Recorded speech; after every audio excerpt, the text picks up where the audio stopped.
جواد پیکار د ښار جوړونې وزیر نن هرات ته د یو سفر په ترڅ کې د ځمکو د چارو د ریاست او سترې محکمې ترمنځ د وثیقو او قبالو د لیږد پروتکول امضا کړ. د ښار جوړونې وزیر وایي د دغه پروتکول په امضا سره به د قبالو د اخېستنې په برخه کې د خلکو ستونزې کمې شي.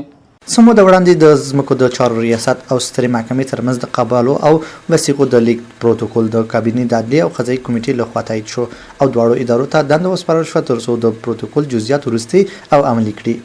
نن د ښار جوړونې وزیر دغه پروتکول د سترې محکمې او د ځمکو د چارو ریاست ترمنځ امضا کړ.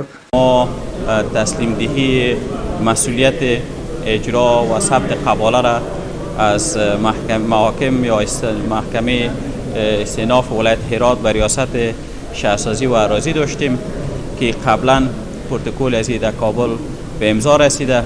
مبنای حقوقی از قانون تنظیم امور زمینداری بوده. د ښار جوړونې وزیر وایي د دغه پروتکول امضا کېدل د دې په معنا نه دي چې دواړو ادارو ترمنځ باید همکاري خلاصه شي، بلکې د خلکو د اداري ستونزو د کمولو په خاطر دغه پریکړه شوې ده. در مجموع در حدود 26 وثیقه در محاکم وجود داره. فقط 2 وثیقه از او که بیع قطعی و بیع جایزی است مسئولیت اجرا و ثبتش به مربوط ما میشه، چون ثبت مرکزی زمین پیش ما هست و متباقی به این معنا نیست که ما دیگه یک جای کار نمیکنیم. در حقیقت کار ما با محاکم و سایر ادارات که در طی مراحل قباله دخیل هستند بیشتر و مهانتر منسجمتر میشه.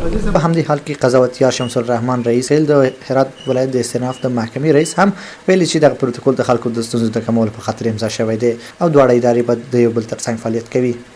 ما این مسئله که فقط یک قسمت از وثایق بخش وثایق قبالجات است، بیع جایزی و بیع قطعی را انتقال دادیم که در حقیقت کار قضایی نبوده، یک کار اداری بوده که مستر محکمه انجام می‌دهد که شما در صحبت‌های جناب وزیر صاحب و جناب اکبری صاحب این را شنیدین.